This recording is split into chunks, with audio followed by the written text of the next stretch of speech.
நம்முடைய வாழ்க்கையில ஆண்டவர் விசுவாச பயணத்துல ஒரு குறிப்பிட்ட எல்லை வரைக்கும் சில மக்களை நம்மோடு நடக்க வைப்பார். ஆனா ஒரு எல்லை வந்த உடனே சொல்வார், இனிமே அவங்க உனக்கு தேவையில்லை, நீ என்னை மாத்திரம் விசுவாசித்து நீ தனியாக நடந்து செல்வதற்கு நீ ஆயத்தமாக்கி விடு.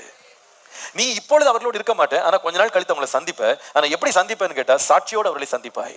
கர்த்தர் செய்த அதிசயங்களை நீ சொல்லி அவர்களை சந்திப்பாய். அது வரைக்கும் நீ தனியா தான் இந்த பயணத்துல போகணும். அவருடைய எந்த உதவியும் உனக்கு நீ தேவை கிடையாது, அவருடைய ஒத்தாசை உனக்கு தேவையில்லை. உன்னுடைய மாம்சத்துல நீ பார்த்தா தனியா இருக்கிற மாதிரி இருக்கும், ஆனா கர்த்தர் உன்னோடு கூட வந்து உன் கரம் பிடித்து கடைசி வரைக்கும் நடத்துவா.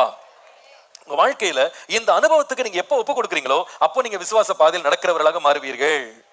இந்த ஈசாக்கு கொஞ்சம் யோசித்து பாருங்க. இவன் பாக்குறான், இவ்வளவு நேரம் தன்னோடு வந்த வேலைக்காரர் நிறுத்தப்படுறாங்க, இவ்வளவு நேரம் தன்னை சுமந்து வந்த கழுதை நிறுத்தப்படுது. ஆனா இந்த மனுஷன் பார்த்தா அப்பா கையில என்ன இருக்கு? கத்தி இருக்கு. இதை பார்த்துட்டு கூட அவன் பயப்படாம அந்த பாதையில மலை மேல ஏறி போனாங்க. ஏன் தெரியுமா? அவனுக்கு தெரியும், எங்க அப்பா வந்து என்னை கொலை செய்வதற்காக அல்லது என்னை பலியிடுவதற்காக அவர் மேல வந்தாலும் நான் பயப்பட மாட்டேன். தனியா அவரோடு போறதுக்கு ரெடியா இருந்தான். ஒருவேளை வேலைக்காரர் கூட இருந்தா தடுக்கிறது கூட அவங்க வந்திருப்பாங்க. ஆனா அவங்க தடுக்கிறதுக்கு அவங்களுக்கு இடமே இல்லாதபடி கீழே நிறுத்தப்பட்டாலும் பயப்படாம இவன் மேல போறான். ஏன் தெரியுமா? அவனுக்கு தெரியும், என்னை மரணத்திலிருந்து ஆண்டவர் ஒரு நாள் தப்பு வச்சார். எப்படி தப்பு வச்சாரு? மரணத்திலிருந்து தான் நான் பிறந்தேன். அவனுடைய வாழ்க்கை சரிதையை கொஞ்சம் திரும்பி பாருங்களேன். அவங்க அப்பா அம்மாவுடைய சரீரம் செத்து போனதுன்னு வேதம் சொல்லுகிறது. ஆபிரகாம் மிகுந்த வயது உள்ளவன் ஆயிட்டான். அவன் சொல்லுகிறான், அவனுடைய சரீரம் செத்து போச்சு, அவங்க அம்மாவுடைய சரீரமும் செத்து போச்சு. பிள்ளை பெறுவதற்கு ஏதுவே இல்லை, நம்புவதற்கு ஏதுவே இல்லை, இல்லையா? அந்த கர்ப்பத்துல பிள்ளை உண்டாவதற்கு வாய்ப்பே கிடையாது. அந்த மாதிரி சொல்றாங்க, எனக்கெல்லாம் இனிமேல் பிள்ளை உண்டாகிறதுக்கு வாய்ப்பே இல்லை. செத்து போன ஒரு சரீரம் போல என் சரீரம் இருக்கு. ஆனா அந்த மரணத்துல இருந்த அந்த சரீரத்துக்குள்ள ஜீவனை கொடுத்து தேவனால உயிர்ப்பிக்க முடியுமானால், எனக்கு மரணமே வந்தாலும் எழுப்ப தேவன் வல்லவர், என்னை பாதுகாக்க கர்த்தர் வல்லவர். நானே மரணத்துல தான் எழுந்து வந்திருக்கிறேன். இனி நான் இதை குறித்து பயப்பட போகிறதே இல்லை. கர்த்தருடைய கரத்தில் என்னை ஒப்பு கொடுத்துட்டேன். அவர் என்னை அழைக்கிறதுனால இனி நான் விசுவாசித்து தன்னந்தனியாக செல்ல நான் ஆயத்தமாய் இருக்கிறேன். எனக்கு விரோதமாய் எழுப்பப்படுகிற ஆயுதங்களை குறித்து நான் பயப்பட போகிறதே இல்லை. கர்த்தர் எனக்கு போதுமானவர். விசுவாசிக்கிற ஆமீன் சொல்லுங்க. அவர் எனக்கு கேடகம், அவர் எனக்கு துணை, அவர் எனக்கு தஞ்சம், அவர் என்னை நடத்த வல்லவர், அவர் என்னை நடத்த போதுமானவர். ஹல்லேலூயா. இன்றைக்கு ஆண்டவர் உங்களை பார்த்து கேட்கிறார், விசுவாச பாதையில் நீ அழைக்கப்பட்டு நடத்தப்படும் போது யார் உனக்கு துணை இல்லாமல், உனக்கு கேடகமா இல்லாமல், உனக்கு மறைவிடமா இல்லாத போது கர்த்தரை மாத்திரம் சார்ந்து கர்த்தரை நடத்துவார் என்று சொல்லி உன்னால முன்னில வர முடியுமா? நீ வந்து பார், தனியா அவரோடு நடந்து பார். இவ்வளவு நாள் நீ அநேகர் உன்னை ஆதரிக்கிறவர்கள் சுமக்கிறவர்கள் உன்னோடு வந்தாங்க. ஆனா கர்த்தருடைய உயர்ந்த இடத்திற்கு கொண்டு போகும்போது கர்த்தர் தகப்பனோடு மாத்திரம் தனியாக கடந்து செல்ல கர்த்தர் உன்னோடு நடக்க விரும்புகிறார். ஆண்டவரே நான் வர்றேன்ப்பா, நான் ரெடியா இருக்கேன், உம்மோடு நடக்க நான் ஆயத்தமா இருக்கிறேன். ஆண்டவரே நீங்க என்னை குறித்து என்ன செய்ய விரும்புறீங்களோ நீங்க செய்யுங்க ஆண்டவரே. நீங்க நிச்சயமா என்னை வழி நடத்தி கடைசி வரைக்கும் என்னை கொண்டு செல்லுவீர். விசுவாசிக்கிற ஆமீன் சொல்லுங்க. என்ன பார்த்தாலும் நான் கவலைப்பட மாட்டேன், பயப்பட மாட்டேன். உம்மை பின்பற்ற துணிஞ்சிட்டேன், உம்மை பின்பற்ற கால் எடுத்து வச்சுட்டேன். யார் என்னோடு இல்லாவிட்டாலும் நீர் என்னை நடத்த வல்லவர், நீர் என்னை நடத்த போதுமானவர். என்னை கடைசி வரை கொண்டு செல்றதுக்கு உங்களோட தனியாய் நடப்பதை குறித்து நான் பயப்படவே மாட்டேன், தயங்கவே மாட்டேன். ஹல்லேலூயா. நம்முடைய சபையில ஒரு பிள்ளை இருக்கிறா.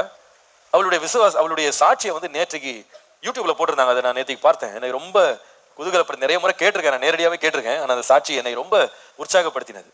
இந்த பிள்ளை வந்து ஒரு ஆண்டவரை அறியாத ஒரு விக்கிரகத்தை ஆராதிக்கிற ஒரு குடும்பத்துல, வைராக்கியமான குடும்பத்துல பிறந்த பிள்ளை. அவளுக்கு 12 வயதா இருக்கும்போது அவள் இயேசு கிறிஸ்துவை குறித்து கேள்விப்பட்டாள். அது எப்படி கேள்விப்பட்டானா, எதேர்ச்சியாக அவள் கையிலே ஒரு வேத புஸ்தகம் ஒருவர் கொடுத்தாங்க, ஒரு கிஃப்டா கொடுத்தாங்க. ஒரு நாள் அவள் தன் அறையிலே உட்கார்ந்து இந்த வேத புஸ்தகத்தை எடுத்து வாசித்து கொண்டாள். இது ரொம்ப அவளோடு பேச ஆரம்பிச்சது. இதை வாசிக்கிட்டே இருக்கா. ஒவ்வொரு நாளும் இந்த வேத புஸ்தகத்தை வாசிக்கிற பழக்கம் அவளுக்குள்ள உண்டானது. தேவனை குறித்து கொஞ்சம் கொஞ்சமா அறிய ஆரம்பிச்சு. அவளுக்கு எங்கிருந்து ஆரம்பிக்கணும் தெரியல, ஆதி ஆகமத்திலே ஆரம்பிச்சு அப்படியே வாசித்து கொண்டே வந்தான். தேவன் மேல் ரொம்ப விசுவாசம் வந்துருச்சு. அந்த அவள் சொல்லுகிறாள், இந்த யாத்திராகமம் 14ஆம் அதிகாரத்துக்கு நான் வரும்போது அங்கே தம்முடைய ஜனங்களை காப்பதற்காக தேவன் செங்கடலையே பிளந்தார் அப்படின்ற சாட்சியை கேட்ட உடனே என்னை ரொம்ப தொற்றுச்சு. தன்னுடைய ஜனத்துக்காக எழும்பி யுத்தம் பண்ற ஒரு கடவுள் ஒருத்தர் இருக்கிறாரா அப்படின்னு அவர் மேல் ரொம்ப விசுவாசம் வைத்து முழுவதுமாக தேவனுக்கு தன்னை அர்ப்பணித்தாள். ஆனா வீட்டுல யாருக்குமே தெரியாது. ஒரு நாள் அவள் தன்னுடைய அறையில, எப்பொழுதுமே அவள் ஸ்கூலுக்கு போறதுக்கு முன்னால வாசித்துட்டு பெட்டு கடையில மறைச்சு வச்சுட்டு போயிடுவாளாம். அன்றைக்கு அவள் அந்த பைபிளை எடுத்து பெட் மேல உட்காந்து வாசிட்டு இருக்கு. எப்பவுமே அவங்க அப்பா வந்து கதவை தட்டிட்டு தான் உள்ள வருவாராம். அன்றைக்கு திடீர்னு கதவை திறந்துட்டாராம். திறந்த உட்காந்து பைபிள் எடுத்து உட்காந்து வாசித்துட்டு இருக்கு. அவர் வந்து பார்த்த உடனே கேட்டாராம், என்ன பண்ணிட்டு இருக்கேன்னு கேட்டாராம். உடனே நான் பைபிள் படிச்சுட்டு இருக்கேன் அப்படின்னு. உடனே அவருக்கு சொன்னாரா, இந்த புஸ்தகம் எப்படி இந்த வீட்டுக்குள்ள வந்தது, எப்படி உள்ள வந்துச்சு, அது நீ முதல்ல வெளியே எடுத்து போடு, இதை நீ படிக்க கூடாது.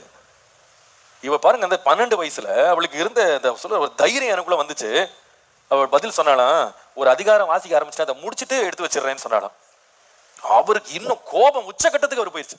நான் படிக்காதன்ற அதிகாரம் படிச்சு முடிச்சு நிறுத்துறேன்றாளே, கோபம் உச்சக்கட்டத்துக்கு போயிட்டு சொன்னாராம், ஒண்ணு நீ இங்க இருக்கணும் அல்லது நான் இங்க இருக்கணும், நீ வெளியே வான்னு சொன்ன உடனே இவ வெளியே வந்திருக்க. வெளியே வந்த உடனே சொன்னாராம், நீ இயேசுவை இனிமே நீ தேட மாட்டேன், அவரை நீ ஆராதிக்க மாட்டேன், பைபிளை வாசிக்க மாட்டேன், நீ எனக்கு சத்தியம் பண்ணி கொடு, அப்பதான் நீ வீட்டுக்குள்ள இருக்கலாம்.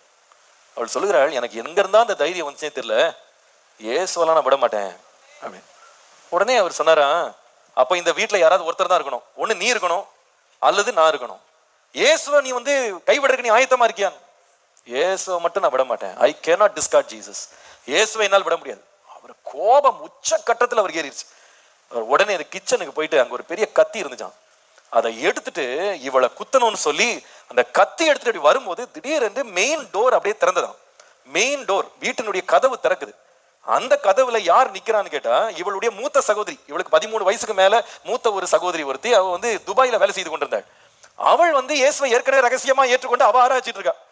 அவள் என்ன பண்ணிருக்கிறா, அந்த கதவை திறந்து உள்ள அப்பா கையில கத்தியோட நிக்கிறாரு. அவர் இந்த பிள்ளைய பார்த்துட்டு அவங்க அம்மாவும் இன்னொரு சிறிய தங்கச்சியும் ஒரு ஓரத்துல நின்று கண்ணீர் வடிச்சு அழுதுட்டு இருக்காங்க.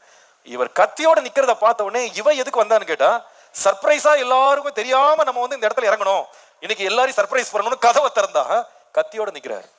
இவள் இந்த காட்சியை பார்த்த உடனே அந்த மனிதனை பார்த்து சொன்னா, கத்தியை தயவு செய்து எடுங்க, கத்தியை மட்டும் நீட்டிடாதீங்க அப்படின்னு அவர் சொன்ன வார்த்தையை கேட்ட உடனே இவர் பிறண்டு போய் கத்தியை கீழே போட்டாரு. கீழே போட்டு சொன்னாராம், சரி நான் இவ்வளவு சொல்லி நீ இயேசுவை ஏற்றுக்கொண்டு அவர் பின்னாடி தானே போறேன்ற, வீட்டை விட்டு வெளியே போ, வீட்டை விட்டு வெளியே போ, நீ வீட்டுக்குள்ள இருக்கக்கூடாது. 12 வயதுங்க, நேரா மாடிக்கு போயிட்டு சூட்கேஸை திறந்து துணியெல்லாம் எடுத்து வச்சுட்டு கீழே இறங்கி வந்துட்டாங்க. கீழே இறங்கி அக்கா நிக்கிறா, அக்கா நம்மள வீட்டுல இருக்க கூடாதுன்னு சொல்றாங்க, நம்ம போயிடலாம், எங்க போறது தெரியல, போயிடலாம். சூட்கேஸோட 2 பேர் வெளியே வந்திருக்காங்க. வெளியே வந்தா ஒரு ஆட்டோவை பிடிச்சி ஆட்டோல ஏறிருக்காங்க. ஆட்டோல ஏறின உடனே ஆட்டோக்காரர் கேட்டாராம், எங்க போனோன்னு. அண்ணா நீங்க போங்கண்ணா, எங்கன்னா போங்கண்ணா, எங்க இது கட்டுக்கதையில உண்மையா நடந்தது, எங்கனா போங்க. கடைசியில் ஒரு இடத்துல ஒரு அடைக்கலம் புகுந்திருக்காங்க. அந்த மனுஷன் குடும்பத்தை விட்டு போனவர் தான், திரும்பி வரவே இல்லை. இயேசுவனை ஏற்றுக்கொண்டு உன்னோட இருக்க மாட்டேன், நான் போறேன், கிளம்பி போயிட்டாரு. பெரிய ஐஸ்வர்யவான்களா இருந்தவங்க, பெரிய பணக்காரர்களா இருந்தவங்க, கிளம்பி போயிட்டாரு. இயேசுவோடு தனியாக நடந்த அந்த பிள்ளை இன்னைக்கு கர்த்தர் அவளை கைவிடல. அவள் கனடா தேசத்துல கர்த்தருக்காக இன்னைக்கு பிரகாசிக்கிறாள். நம்முடைய ஊழியத்திலே இன்னைக்கு அவள் ஒரு பங்காற்றுகிறாள். நான் யோசித்து பார்க்கிறேன், கர்த்தர் சிலவில் நம்முடைய வாழ்க்கையில ஒரு கட்டத்துல நம்மளை கொண்டு தனியா வருவியா, என்னோட யார் உன்னை விட்டு விலகினாலும் என்னோட நீ தனியா நிக்கிறதுக்கு ரெடியா இருக்கியா? அந்த நேரத்தில் ஆண்டவரே யார் வரலனாலும் பரவாயில்ல, உண்மை மட்டும் நான் விடவே மாட்டேன், உம்மோடு வர்றேன் ஆண்டவரேன்னு சொல்லி பாருங்களேன். கர்த்தர் உங்கள் கரத்தை பிடித்து உங்களை ஒரு நாளும் கைவிடவே மாட்டார், உங்களை மேன்மைப்படுத்தி ஆசீர்வதிப்பார். ஹல்லேலூயா.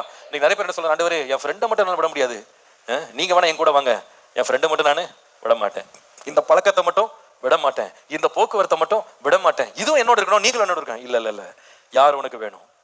அந்த ஈசாக்கும் ஆபிரகாமும் அன்னைக்கு ஒரு தீர்மானம் எடுத்தாங்க. இவ்வளவு தூரம் எனக்கு தேவைப்பட்டாங்க, இவங்க இவ்வளவு தூரம் எனக்கு உதவி செய்தாங்க, இவ்வளவு தூரம் என்ன சுமந்தாங்க. ஆனா கர்த்தர் என்ன கூப்பிடுறாருன்னா, தனக்கு முன்பாக நிற்கிறதுக்கு என்ன கூப்பிடுறாரு. இவர்கள் எல்லாரும் இங்கே நிக்கட்டும், நாங்க தனியா போறதுக்கு ஆயத்தமா இருக்கிறேன், கடைசி வரைக்கும் இயேசுவோடு நடப்பதற்கு நான் ஆயத்தமா இருக்கிறேன், அவரும் நானும் என்றென்றும் கைவிடாமல் ஒரு நாளும் பிரியாமல் நடந்து போவோம். அந்த தீர்மானத்தை என்றைக்கு எடுக்கிறோமோ அதுவே விசுவாச பயணமாக மாறும். ஹல்லேலூயா. யார் கைவிட்டாலும் தேவன் என்ன செய்ய மாட்டாரு, கைவிடவே மாட்டார்.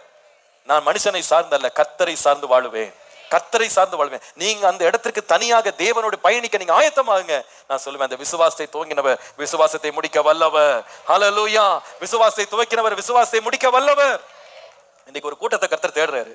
அவங்க யார் தெரியுமா? ஆண்டவரே உம்மேல உள்ள விசுவாசத்தினால தனியாக பயணித்து உம்மோடு கடைசி வரைக்கும் செல்றதுக்கு நான் ஆயத்தமா இருக்கிற ஆண்டவரே, நீங்க என் கரத்தை பிடிச்சா போதும், நீங்க எனக்கு போதும் ஆண்டவரே, நீங்க என்ன வழி நடத்தினா போதும், கடைசி வரைக்கும் உம்மை பின்பற்ற